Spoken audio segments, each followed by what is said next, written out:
Welcome to the next episode of Dark History. Here we talk about the things you don't necessarily learn in the classrooms, the very bad things that have happened in the past.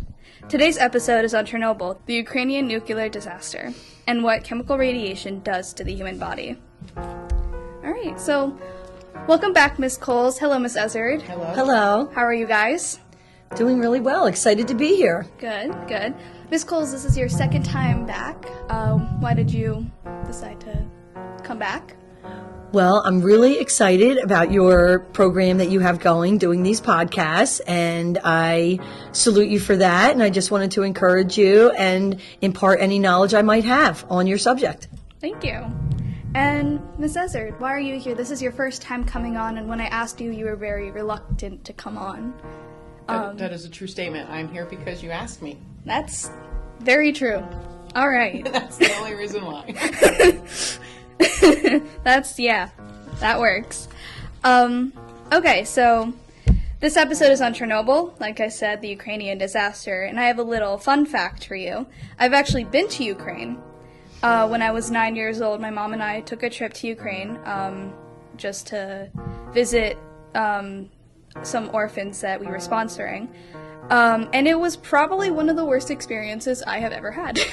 Oh, no. Okay. Why's that? What made it a bad experience? It was hot. It was during the summer. It was very, very poor because at the time it was under Russian power. I don't know if it still is.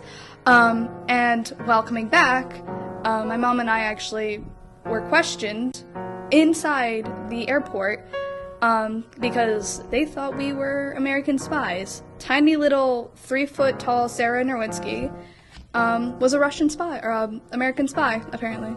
Oh, wow. Yeah, it was pretty fun. I enjoyed it. Not everyone can tell that story, so that's It's a special one. a fun life experience. It is. It was great. Anyway, so Chernobyl was a nuclear explosion. Many people died or fled. I think it was about 30 people that died. You can still visit it, but you can't really live in it without having some detrimental side effects. It happened in 1986. There's a dome to protect the radiation inside of Chernobyl, and it's there because if the buildings collapse, then the radiation inside of the dome, if it were not there, would leak out and destroy the environment and animals inside the area. So that's all I know about it. Miss Coles, can you tell me a little bit more about the history of Chernobyl, just like a summary of the disaster? Sure. Yes. Well, being a history teacher, Chernobyl occurs towards the end of the Cold War. Okay, the Cold War started directly after World War II when the United States and the Soviet Union became competitors as far as who could build the most powerful nuclear weapons and the most of them as well.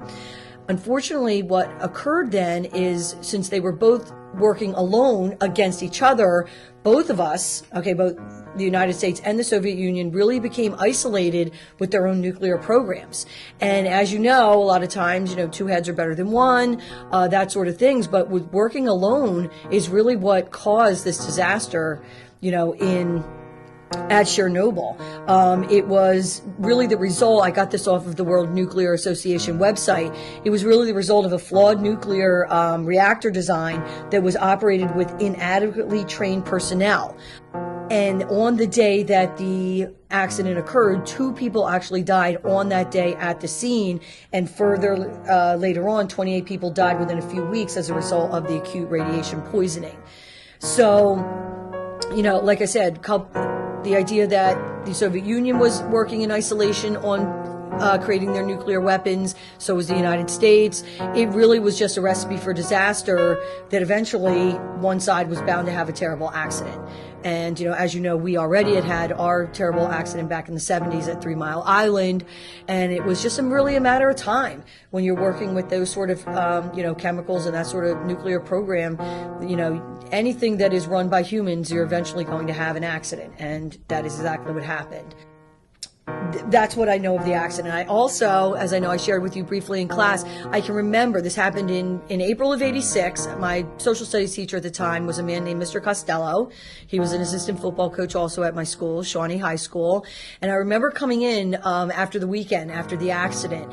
And because it was still during the Cold War, there was almost a sense of how do I want to put it, satisfaction that the Soviets had this accident, because at that time still we were in the Cold War, even though Reagan at the time was working towards trying to end it. It still very much was still in existence, and I felt almost a sense of satisfaction among Americans that something like this had happened to the Soviets after we had 3 Mile Island, occur in Pennsylvania.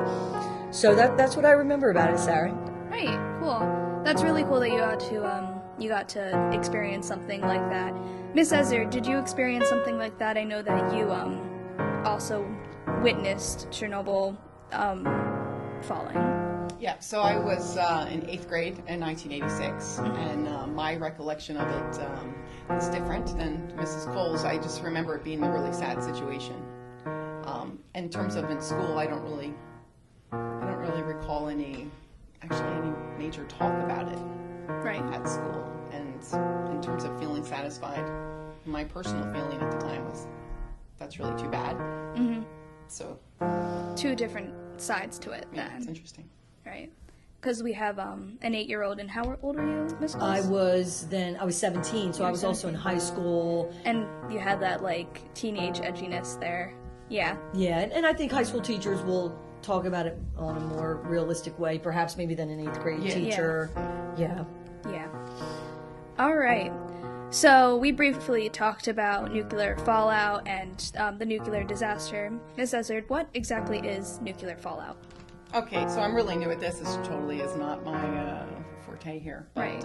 When you're dealing with fission, it's uranium-235, and it degrades into cesium-137 and strontium-90. You get a lot of heat and radiation from that. Gamma, alpha, and beta particles are released, and when they get into your body, they ionize your electrons. And anyway, that can cause cancer. So the nuclear fallout would be any of the radiation in and around you. At least that's my understanding.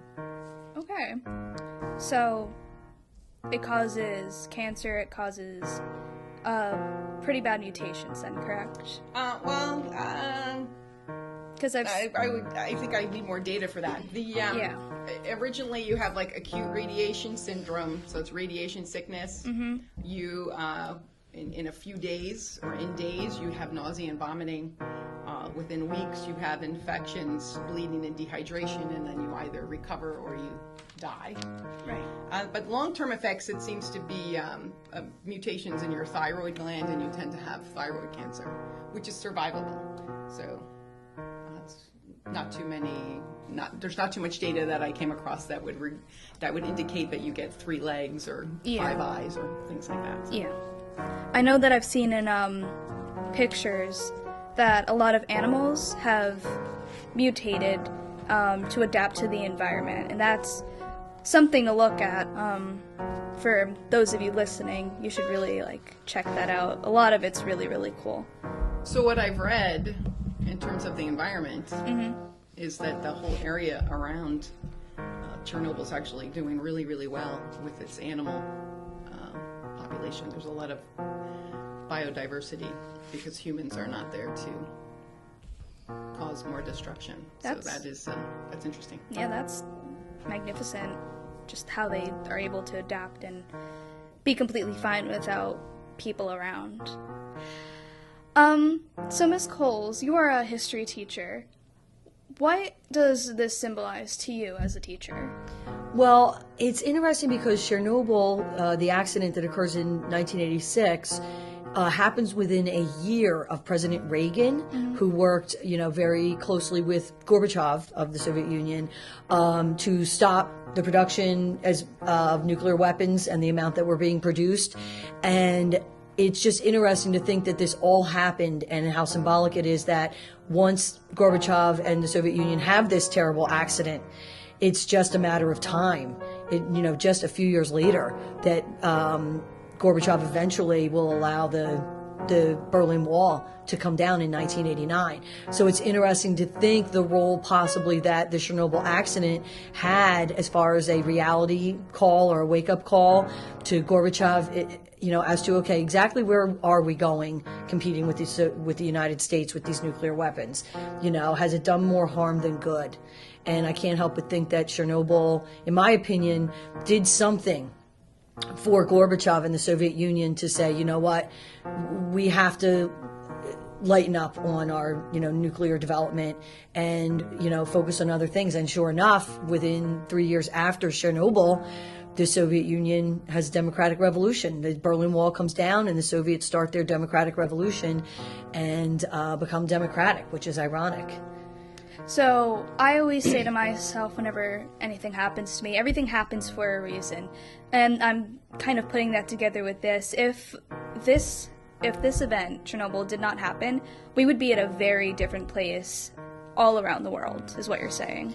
I believe that. Do I know that for sure? No, but I think it's very ironic that Chernobyl happens in 86, and then Reagan's really able to work with Gorbachev, and within a few years, Gorbachev is, turning the Soviet Union around, and eventually the democratic revolution takes over there. Right. All right.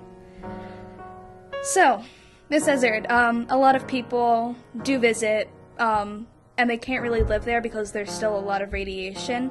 But the people who do visit, are they in any sort of danger?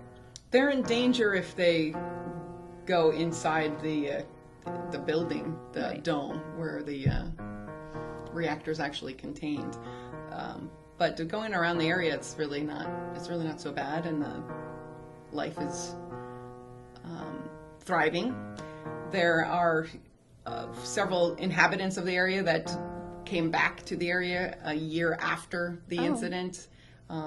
This one, the wife just died a couple years ago, but he's still thriving there. He's 88 years old, and he's fine. So that's interesting. And the government's considering farming in the area, which they have to collect more data, because personally as a consumer, I would not want to eat food that has been grown in the Chernobyl area. So in the near future, can people start to go back and live there without any harm? Is that what you're saying? Well, any harm, that's hard to say, but they are absolutely looking into repopulating the area. So that's fantastic. I would have never guessed that. I thought it was still a very radioactive place. Well, the dome seems to be doing all right, but apparently underneath the dome there's this thing called an elephant's foot. Right. And it's burning down. That's where... So there's a concern that the contamination will get into the water system. Yeah. Into the aquifers, and then that would be not good. The elephant's foot, that's the entire thing that happened, right? It exploded, and all of the contents of the thing started leaking out. It's like under the dome. Yeah. Yes. That's... wow. All right. Yeah, that's scary. What's interesting to me is they kept this power plant going until like the year 2000, 2001. The other reactors were still up and running, so people worked there and survived. So that's cool. Yeah. So there are several movies inspired by Chernobyl. One of them is the Chernobyl Diaries. I have not watched that yet, but I've heard really good things. It's on my list of things to do. There also are very popular links to Chernobyl, like the Hollywood monster zombies.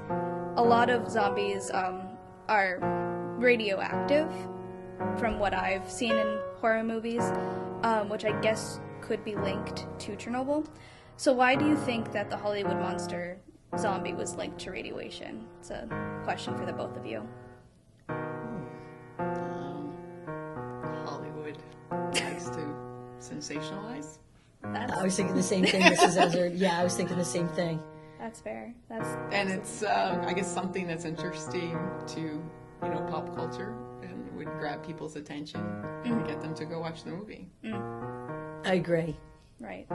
So, I had to do this research on my own. I think I started researching Chernobyl last year, maybe. And no one really talks about it.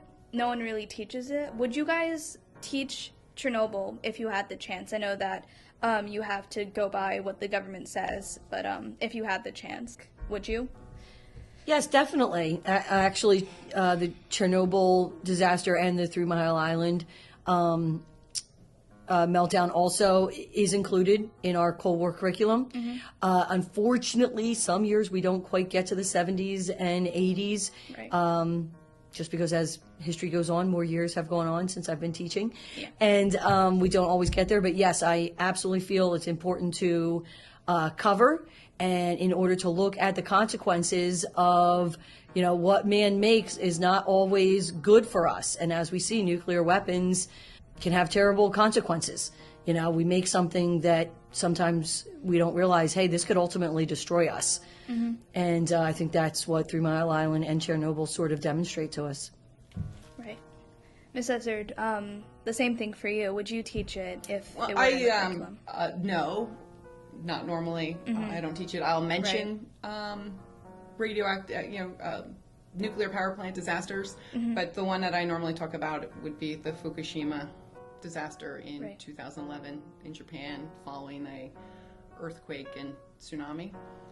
Just because it's 2011, it might be more relevant to your age group, high schoolers. You might actually remember it. Yeah. Your parents talking about it. So in terms of relevancy, it may be in passing. So just like the oil disasters, my memory is Exxon Valdez, and then there's the Gulf oil spill that I'm actually missing the actual name of. That would be more relevant to your generation. Yes, I think so. I remember Fukushima just a little bit. I was 10 at the time. I only vaguely remember it, though, but I think stuff with more relevancy would probably work for your class because it's not history-based, it's biology-based, whereas Miss Coles, you're a history teacher. It's kind of your job to go over history. Unfortunately, that's all the time we have for this episode of Dark History. We hope you enjoyed listening to it as much as we enjoyed recording it. Our next episode will be on John Benet Ramsey. Thank you, Miss Ezzard and Miss Coles, for being in today's episode. You're welcome. Good luck to you with all your future podcasts. Thanks for having me. No problem. It was really, really fun. We hope you all have a great day. And remember, not only does history repeat itself, but dark history repeats itself.